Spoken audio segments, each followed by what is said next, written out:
Recently, Josh and I were on a trip to Detroit, and we were walking along downtown just having a grand old time when we came upon this sculpture, something I'd never seen before. And it turned out it's by the artist Brian Donnelly, who is better known as KAWS.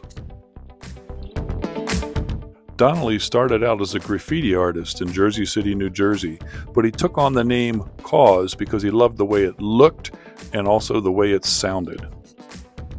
His characteristic skull and crossbone faces first appeared on a Marlboro ad that was in Jersey City, and he liked it because he felt it was something that anybody in just about any culture could potentially understand. His graffiti art then ultimately moved to removing advertising posters from phone booths and putting his own special touch to them, and these became noticed by people in the fashion industry.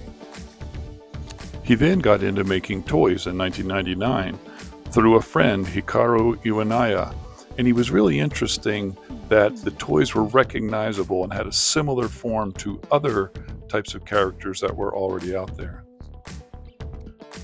KAWS' companion is a cartoonish figure with a distinctive skull and crossbones head, which is often depicted sitting, reclining in a variety of poses. He was first introduced in the late 1990s and has become a prominent symbol in KAWS' art and merchandise. A big break in terms of him being recognized came when he did an album cover for Kanye West. This is the one that was ultimately agreed upon for the Heartbreak album. Another big break came kind of out of the blue when KAWS was invited to have a companion be one of the balloons in the Macy's Day Parade. And this brought international attention as the Macy's Day Parade is viewed around the world. And then he went on to make other large balloon sculptures like this one in Singapore, this one in Hong Kong, and this one which was actually in Japan.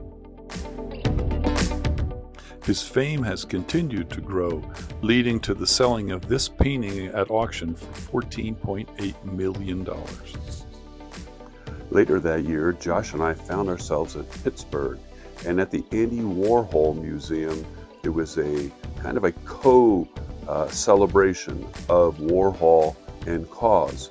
And they are very similar in a lot of ways, in the way that they took kind of artifacts, pictures from culture, and then twisted them around in a way that brought a newness to them.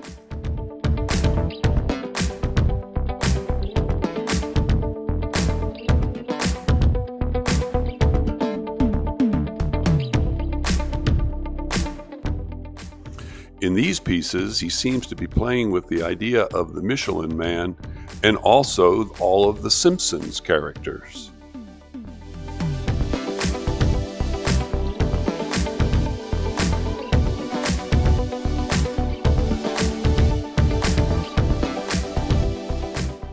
He then took on cereal boxes and cereal characters, giving them those recognizable facial characteristics that he's known for.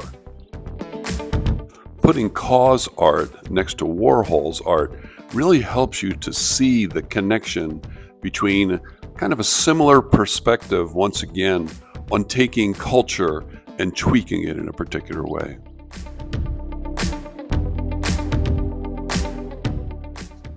His space character has taken on a variety of forms, but probably grew out of his collaboration with MTV in 2013 in kind of creating a different way of looking at their moonwalking character that is used in the award that they give. And here are some more images of those phone booth posters he changed.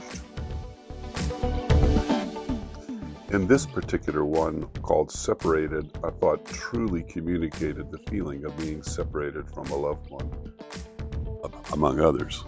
Well, I hope you enjoyed this brief introduction to the artwork of KAWS.